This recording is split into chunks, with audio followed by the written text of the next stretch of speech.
jubah dan pakaian lengan panjang. Kemudian yang terakhir adalah hadis bahwa kancing baju Rasulullah bagian atas ini pernah didapati oleh sahabat yang lain terbuka. Nah, ini menjadi pembicaraan, apakah ini sunnah atau bukan membuka kancing bagian atas ini.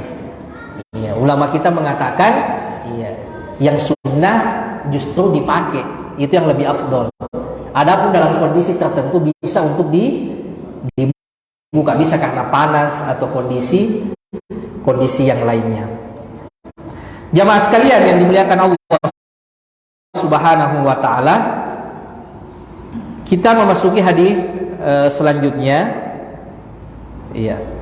Hadis yang ke-59 dalam kitab ini dan merupakan hadis yang ke-6 di dalam bab ini. Imam At-Tirmidzi mengatakan, haddatsana Abdu bin Umayr qala haddatsana Muhammad bin Al-Fadl qala haddatsana Hammad ibn Salamah an Habib bin Syahid anil Hasan an Anas bin Malik. Hadis ini dari Anas bin Malik, asisten Rasulullah sallallahu alaihi wasallam. Anna Nabiy sallallahu alaihi wasallam kharaja wa huwa yattaki'u ala Zaid. Rasulullah sallallahu alaihi wasallam pernah keluar menemui sahabat-sahabatnya dan beliau yattaki'u bersandar ala Usama bin Zaid, bersandar pada sahabatnya yaitu siapa? Usama bin Zaid. Alaihi thawbun kitri. Saat itu Rasulullah sallallahu alaihi wasallam menggunakan pakaian jenis kitri. Qad tawashshaha bihi, yang Rasulullah menutup bagian pundaknya. Iya. Fasalla bihim, dan pakaian itulah yang digunakan untuk mengimami sahabat-sahabatnya dalam sholat mereka. Ini ada jenis pakaian baru dalam hadis ini yaitu kitri.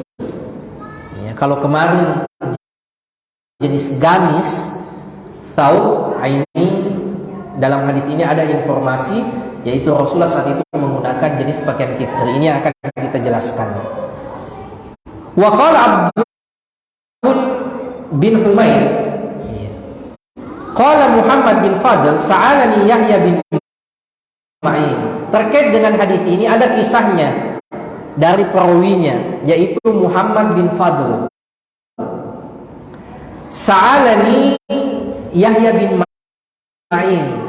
Yahya bin Ma'in ini seorang ulama pakar hadis juga, sahabatnya Imam Ahmad. Beliau pernah bertanya kepada perawi hadis ini yaitu Muhammad bin Fadl tadi tentang hadis pakaian Rasulullah. Awwala ma jalasa ilayya, saat pertama kali ketemu denganku. Fakultu, kemudian saya mengatakan haddatsana Hammad bin Salamah, saya mendapatkan hadis itu dari Hammad bin Salamah.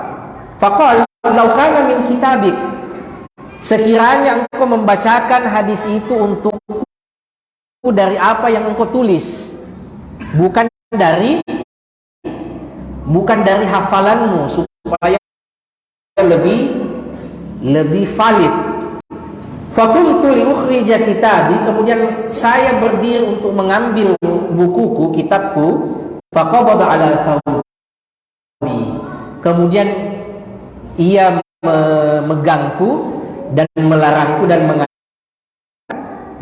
amlih alayya, kalau begitu tidak usah pergi, bacakan saja sesuai dengan hafalanmu.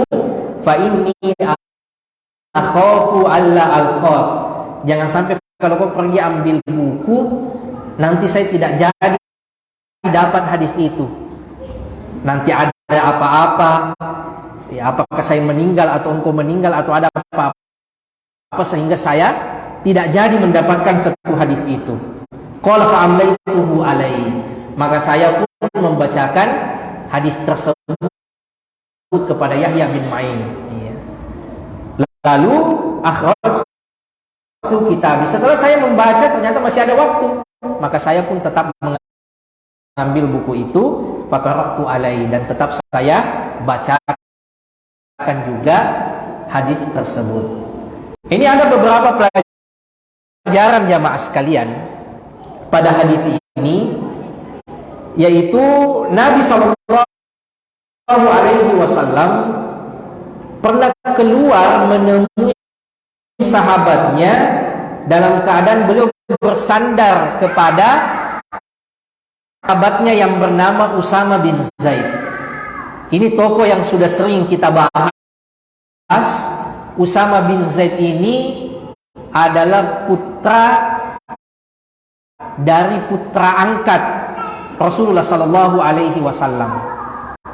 Rasulullah dulu punya budak yang dimerdekakan, namanya Zaid bin Harithah. Tapi saking dekatnya dengan Rasulullah sudah seperti anak angkat, sampai orang-orang menyebutnya sebagai Zaid bin Muhammad, akan tetapi dilarang oleh Allah Subhanahu wa taala, ud'uhum li abaihim, panggillah ia dengan nama bapak biologisnya.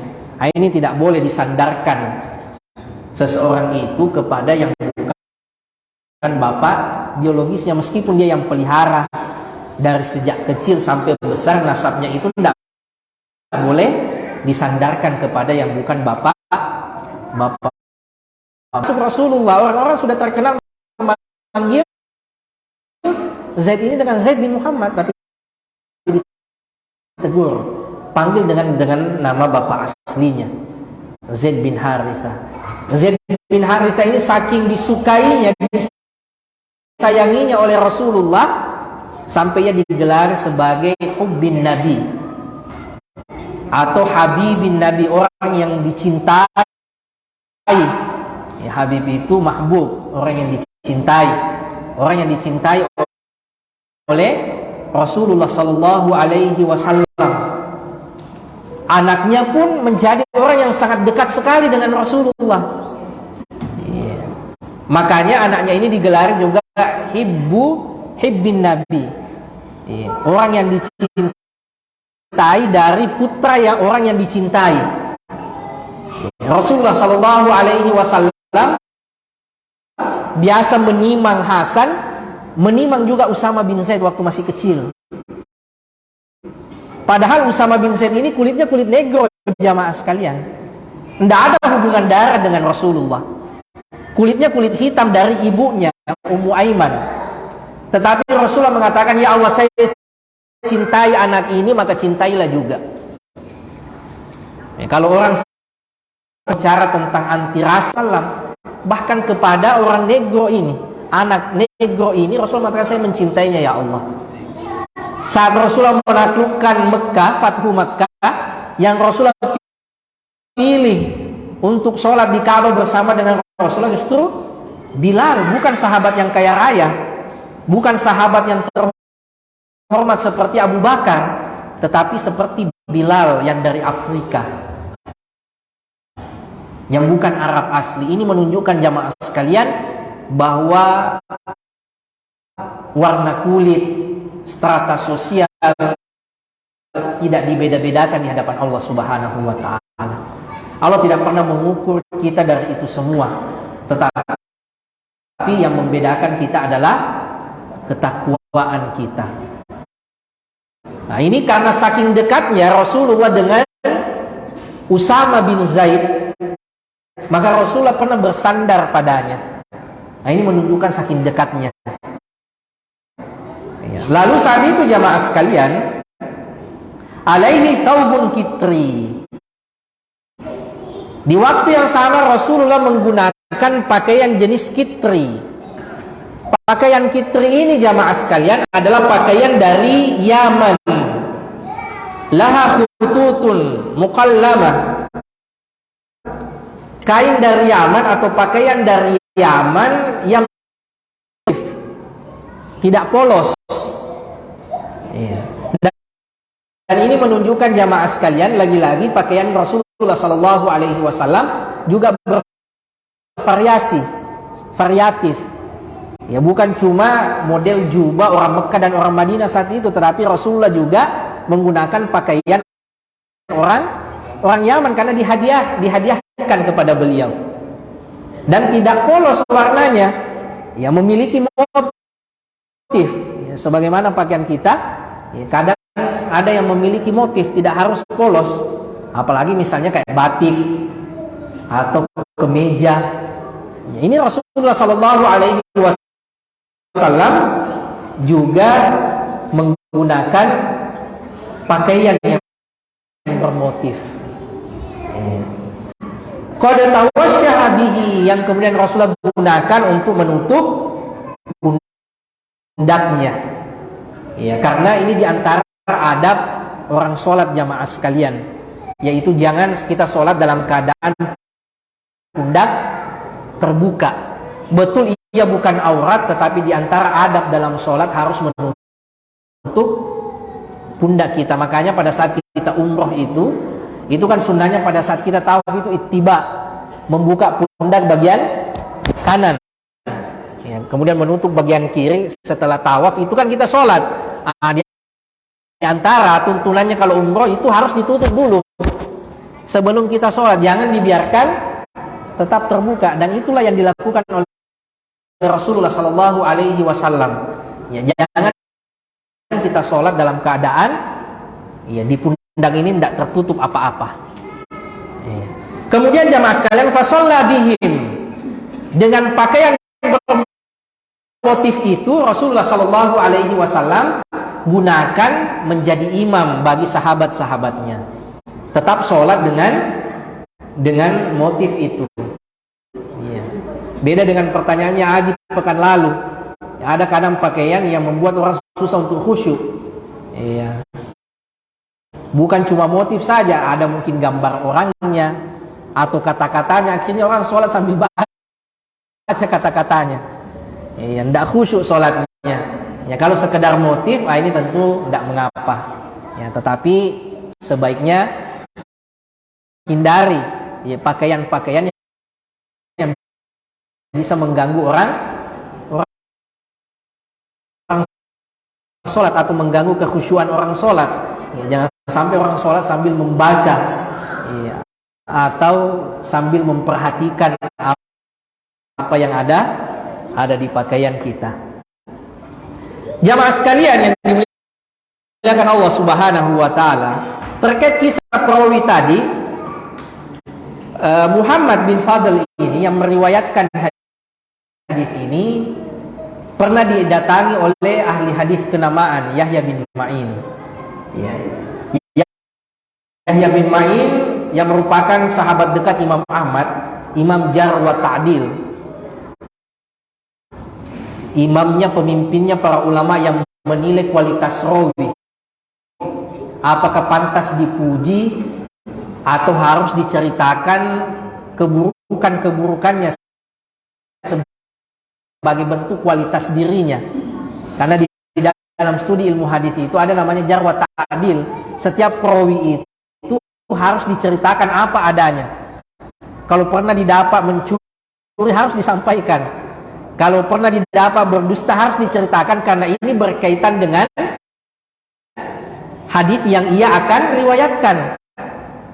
Ya, cuma ya, ilmu ini sudah selesai dengan alasan jarh wa ta'dil. Sebagian ustadz menggunakan untuk menilai ustadz yang lain. Ya, dia sebut aib-aib ustadz yang lain. Padahal ilmu ini hanya khusus untuk jarh wa ta'dil karena terkait dengan hadis yang akan diriwayatkan. Ini sekarang dipakai dengan alasan jarh wa ta'dil. Semua ustadz dibongkar semua. Bukan ahlu sunnah. Pernah duduk bersama dengan kiai ini, pernah didapat misalnya seperti ini, padahal asalnya orang itu ditutup aibnya. Itu pun kalau betul-betul aib. Apalagi kalau bukan, karena kita belum tabayyun. Karena kata Imam Ibnul Mubarak, ada orang-orang yang tidak pantas diceritakan keburukannya karena saking banyaknya kebaikan-kebaikannya. Orang yang selama ini dikenal mengajarkan sunnah, lalu mungkin ada kesalahan, itu pun belum tentu kesalahan, mungkin hanya karena perbedaan pendapat, perbedaan interpretasi, lalu kemudian dianggap bukan ahlu sunnah, bukan seorang salafi, dengan alasan jar wa ta'dil. Ini salah sekalian. Ya. Imam Yahya bin Ma'in ini pakar di jar wa ta'dil. Ia pernah bertanya kepada Muhammad bin Fadl ini tentang hadis pakaian Rasulullah yang kita bacakan tadi. Lalu Muhammad bin Fadl mengatakan, ya, saya dapatkan hadis itu dari Hamad bin Salamah. Sudah mulai beliau menyampaikan haddatsana Muhammad bin Salamah. Tapi Yahya bin Ma'in mengatakan, ya, laukana min kitabik. Sekiranya mungkin lebih baik kalau engkau membaca dari tulisanmu, supaya lebih valid. Ini juga menunjukkan jamaah sekalian bahwa selain dahulu ulama kita itu hafalannya kuat, mereka juga tetap menulis. Ya, makanya ulama-ulama kita itu tetap selain menghafal, tetap ia mencatatkan hadis-hadis yang mereka hafalkan. Maka Muhammad bin Fadl ini bangkit untuk mengambil bukunya. Tapi Yahya bin Ma'in langsung menangkap tangannya dan mengatakan, tidak usah kalau begitu. Bacakan saja sesuai hafalanmu. Jangan nanti kalau kau pergi ambil bukumu dulu, nanti kita tidak ketemu lagi. Tidak dapat satu hadis itu. Ini pelajaran yang luar biasa jamaah sekalian. Yang pertama, saking semangatnya ulama kita dulu untuk mendapatkan sekedar satu hadis. Dia tidak mau terlewat sama sekali. Dahulu para perawi itu kalau ditahu ada yang meriwayatkan hadis tapi tempatnya jauh, mereka melaksanakan perjalanan sekedar untuk mendapatkan satu hadis itu. Kita kan era keterbukaan informasi jamaah sekalian. Iya. Apa-apa bisa kita tahu sekarang dengan chat, dengan mencari, mudah untuk kita dapatkan. Dahulu para ulama kita harus menempuh perjalanan ratusan kilometer, bukan naik mobil, bukan naik motor, tapi naik unta, kadang-kala jalan kaki untuk sekedar mendapatkan satu hadis. Kemudian jamaah sekalian, ini menunjukkan indibatnya ulama terhadap waktu. Tidak usah pergi ambil buku, bacakan saja hafalanmu. Saking tidak inginnya buang waktu, langsung bacakan saja dari hafalanmu. Ini menunjukkan bagaimana penjagaan mereka kepada waktu mereka tidak mau hilang, sekedar menunggu sampai kembali bawa buku. Ini waktu kita banyak jamaah sekalian yang kita sia-siakan, yang bisa kita isi dengan kebaikan-kebaikan yang begitu banyak. Bisa dengan banyak membaca, banyak berzikir, ya, di lampu merah atau di antrian Pertamina sambil menunggu antrian, berapa banyak zikir yang bisa kita baca. Berapa kali kita bisa khatam qul huwallahu ahad, yang kata Rasulullah sallallahu alaihi wasallam ta'dilu thulutsal Quran, yang orang yang membaca qul huwallahu ahad itu setara dengan sepertiga Al-Quran. 3 kali kita baca qul huwallahu ahad, kita mendapatkan pahala seperti orang yang mengkhatamkan Al-Quran. Belum waktu yang lain, waktu main WhatsApp yang pembicaraannya juga sama sekali tidak ada urgensinya, dan tidak ada sama sekali juga kita bisa bikin apa-apa, dan yang lainnya jamaah sekalian. Ini saking penghargaan waktu yang dimiliki oleh ulama kita dahulu sangat luar biasa. Sekedar pergi saja ambil buku, jangan dibacakan saja sesuai hafalanmu. Jangan sampai nanti engkau juga tidak kembali apakah jatuh sakit, tiba-tiba ada apa-apa di jalan. Ini saking tidak inginnya terlewat satu hadis. Kemudian jamaah sekalian, ternyata Muhammad bin Fadl ini setelah membacakan hadis, masih ada waktunya, maka ia pun sempat mengambil buku itu dan membacakan juga hadis tersebut. Kemudian jamaah sekalian, hadis yang ke-60, haddatsana Suwaid bin Nasr qala haddatsana Abdullah bin Al-Mubarak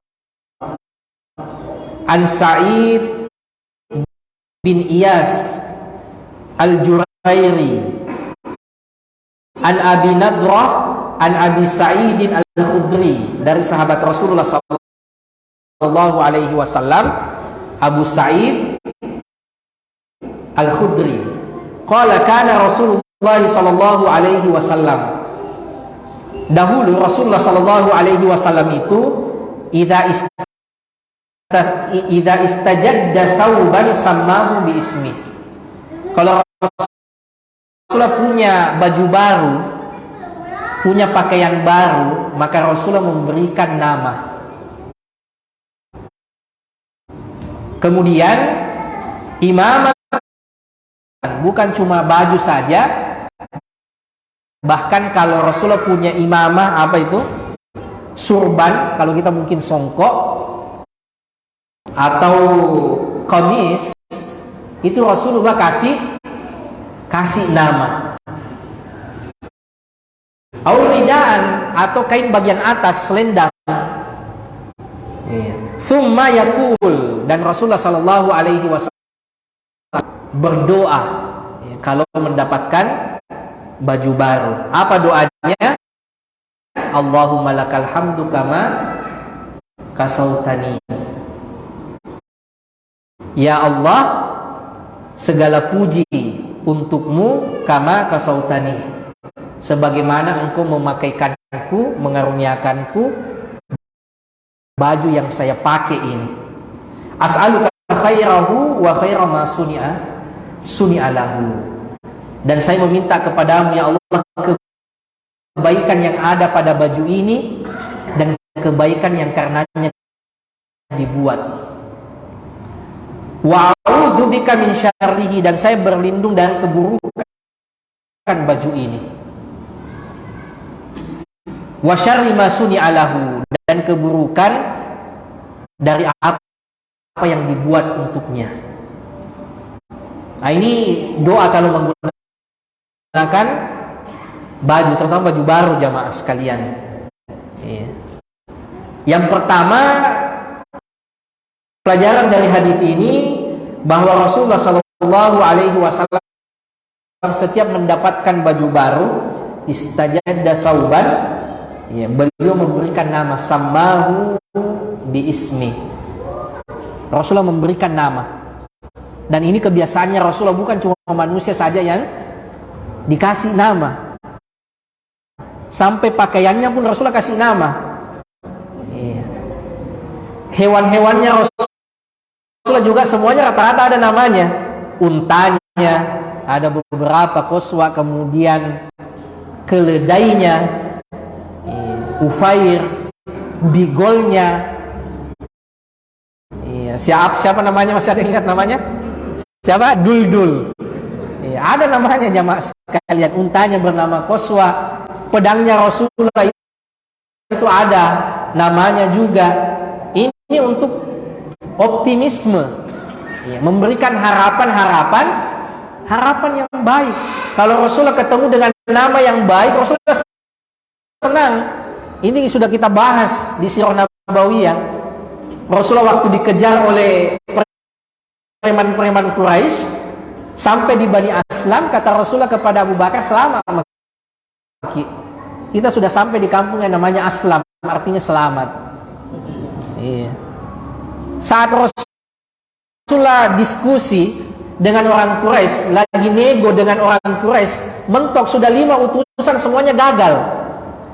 Tapi pas yang datang Sahal, kata Rasulullah sallallahu alaihi wasallam, selesai ini urusan mudah nih, karena yang datang Suhail sahal. Mudah urusan artinya. Ya, ini pentingnya nama. Ada benarnya yang dikatakan orang itu nama adalah doa. Ya. Rasulullah waktu mau pergi berangkat perang ke Khaybar, ya, kata penunjuk jalan ada beberapa pilihan opsi ya Rasulullah. Ada jalan namanya Syas, ada Hatib, dan yang lainnya artinya kayu, artinya kain. Lalu yang keempat ada jalan namanya marhab, menyambut, marhaban. Kata Rasul pilih ini yang bagus artinya. Nah, ini penting jamaah sekalian. Ya, kita punya toko kasih nama yang baik-baik, yang baguslah semubarak, ya, berkah, laris mujur, laris makmur. Jangan orang-orang Cina saja, itu orang Cina tidak tahu, mungkin dia dapat dari kita itu. Nama-nama tokonya bagus-bagus, laris makmur, apalagi laris jaya. Lihat begitu toko-toko Cina itu tidak ada yang pakai bahasa Cina kayaknya. Semuanya sukses maju. Yang seharusnya itu sunnah dari Rasulullah Sallallahu Alaihi Wasallam. Itu kita kasih nama yang baik, yang baik-baik. Apalagi sama anak kita, harta yang paling berharga. Kasih nama yang baik-baik. Jangan karena yang tren Ferdi kasih nama Ferdi. Itu masalah. Ada yang kasih nama Sambo karena itu yang tren. Ada itu kasih nama supaya nanya jadi jenderal juga katanya. Padahal banyak nama yang baik. Kasih nama Umar, Abu Bakar, Uthman. Nama yang mengandung doa. Pakai yang sekalipun Rasulullah Sallallahu Alaihi Wasallam kasih nama.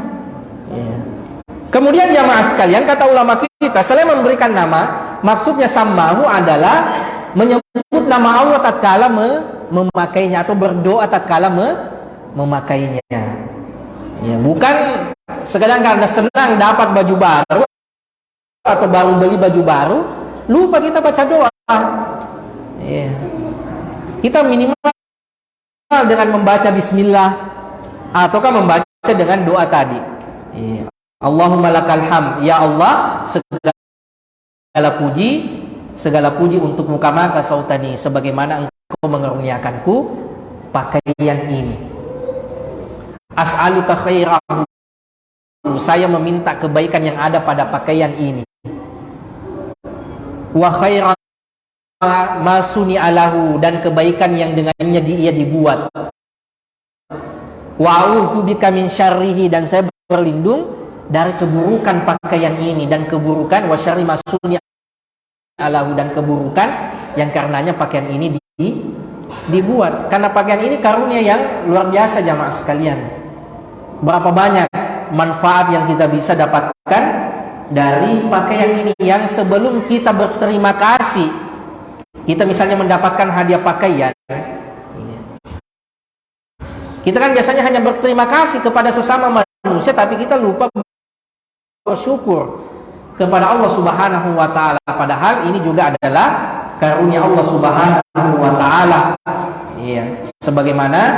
Sebagaimana yang dilakukan oleh Rasulullah sallallahu alaihi wasallam. Ya bani Adam, qad anzalna alaikum libasa. Wahai anak cucu Adam, sungguh Allah telah menurunkan untuk kalian libasa. Apa itu? Pakaian. Maka setiap kita mendapatkan apakah hadiah pakaian ataukah baru beli baju baru, maka ingat untuk bersyukur dan membaca doa. Kemudian jamaah sekalian, di dalam doa Rasulullah sallallahu alaihi wasallam ini, Rasulullah sallallahu alaihi wasallam bersyukur kepada Allah Subhanahu wa taala. Allahumma lakal hamd. Karena memang asalnya pakaian ini adalah karunia Allah, sebagaimana yang kita sebutkan pada ayat di surah Al-A'raf ayat 26 tadi, ya bani Adam qad anzalna alaikum libasa. Itu adalah karunia Allah, sebagaimana juga pada hadis qudsi yang mana Allah berkata, ya ibadi kullukum arin illa man kasawtu. Wahai anak cucu Adam, kalian adalah orang-orang yang tidak memiliki pakaian kecuali yang saya karuniakan pakaian untuknya. Kita kan datang ke dunia ini jamaah sekalian tidak membawa pakaian, dalam keadaan telanjang. Maka di antara bentuk karunia Allah Subhanahu wa taala kepada kita semua adalah karunia pakaian. Maka setiap kita mendapat, maka kita perlu untuk senantiasa bersyukur kepada Allah Subhanahu wa taala. Kemudian pada doa Rasulullah sallallahu alaihi wasallam ini, beliau mengatakan, as'aluka khairahu wa khaira ma suni'a lahu. Ya Allah, saya minta kebaikan pakaian ini. Di antara kebaikan pakaian itu yuwari sau'ah, pakaian yang menutup aurat. Karena pakaian inilah aurat kita menjadi tertutupi jamaah sekalian. Wa yatajammal bih, yang dengannya kita indah dilihat. Karena pakaian ini akhirnya kita kelihatan indah. Wa yuttaqa minal bar wasyita, minal bardi wasyita, dan dengannya kita berlindung dari dingin dan panas, dari musim dingin atau musim panas. Ya, ini diantara kebaikan-kebaikan pakaian yang kita minta di dalam doa-doa kita. Kemudian kita juga berdoa dari dan berlindung kepada Allah dari keburukan pakaian. Karena pakaian itu ada yang baik, ada yang buruk. Di antara keburukan pakaian adalah itu tadi, bisa mendatangkan syuhrah. Mau dilihat, selalu dilihat oleh orang lain. Ataukah kata Syekh, min ajlil khuyala, bisa menghasilkan kesombongan. Iya. Ini juga diantara keburukan pakaian, bisa melahirkan syuhrah, bisa kemudian menghasilkan kesombongan, wal kibar, takabur.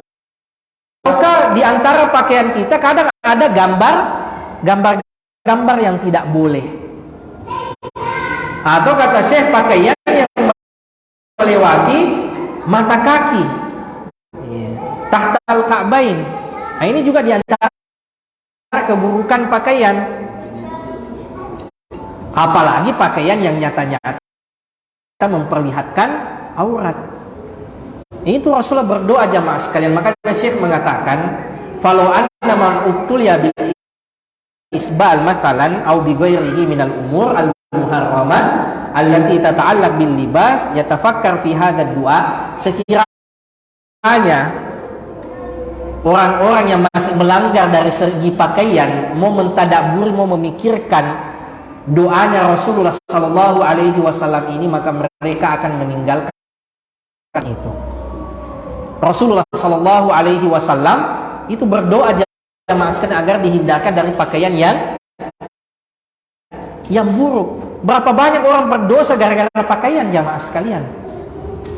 Memperlihatkan orang yang mungkin, apalagi sekarang era media sosial, dia memperlihatkan aurat, ditonton oleh jutaan orang. Berapa banyak dosanya itu? Gara-gara sederhana, gara-gara masalah pakaian. Makanya setiap kali kita dapat pakaian baru, kita berdoa, ya Allah, saya berlindung dari keburukan pakaian ini. Jangan-jangan pakaian ini nanti mendatangkan dosa untuk saya. Sudah menutup aurat tapi bisa-bisa melahirkan kesombongan. Kita datang di acara, kita merasa pakaian saya yang paling mahal. Nah, ini kan kita tidak tahu, ini masalah hati, dan ini tentu saja adalah dosa. Makanya setiap kita mendapatkan pakaian baru, kata Syekh, sekiranya kita mau mentadaburi bagaimana doanya Rasulullah Sallallahu Alaihi Wasallam ini, maka ini luar biasa. Bagaimana kita bertakwa dengan masalah pakaian, termasuk kata Syekh banyaknya gambar-gambar yang tidak layak di pakaian. Iya. Kemudian pakaian melewati mata kaki, termasuk yang Syekh sebutkan. Lalu bagaimana doa jamaah sekalian kalau kita mendapati orang yang memakai pakaian baru? Kalau tadi kan doanya orang yang menggunakan Nah, kalau kita ketemu dengan ikhwah yang menggunakan pakaian baru, itu juga ada doanya. Rasulullah Sallallahu Alaihi Wasallam mengucapkan tubla wa yukhlifullahu taala. Semoga pakaian ini awet dan kelak Allah menggantikan dengan yang lebih baik lagi. Ini menunjukkan jamaah sekalian betapa interaksi dalam masyarakat Islam itu luar biasa, saling lapang dadanya. Ada yang dapat kebaikan didoakan lagi, bukan malah hasad. Ada orang dapat berita gembira, dapat baru beli mobil, langsung didoakan dengan kebaikan. Jangan justru hasad. Ada orang pakai pakaian baru, ia berdoa minta dari keburukan. Kemudian orang lain yang melihatnya pakai pakaian baru juga mendoakan kebaikan untuknya. Mudah-mudahan Allah mengawetkan pakaianmu dan mengganti dengan yang lebih, sehingga peluang untuk hasad ini semuanya rata-rata tertutup jamaah sekalian. Cuma kadang kita kadang tidak tahu ikhwah kita apakah pakai pakaian baru atau enggak. Kenapa dahulu para sahabat tahu betul kalau orang lagi pakai pakaian baru? Karena saking dekatnya ukhuwah mereka. Ditahu ini saudara saya lagi pakai pakaian baru, doakan. Saking dekatnya. Kalau kita sekarang antar ikhwah kan tidak tahu si fulan lagi pakai pakaian baru, kita tidak tahu. Karena mungkin kita kurang perhatian dengan saudara-saudara kita.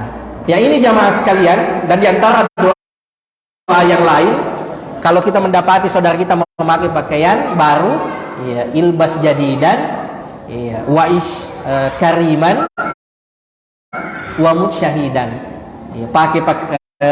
Pakailah pakaian baru, wa'ish hamidan, dan hiduplah dengan terhormat, wa mut syahidan, dan mudah-mudahan engkau meninggal baik-baik, meninggal sebagai seorang syuhada. Semuanya serba doa jamaah sekalian. Orang pakai pakaian baru saya didoakan.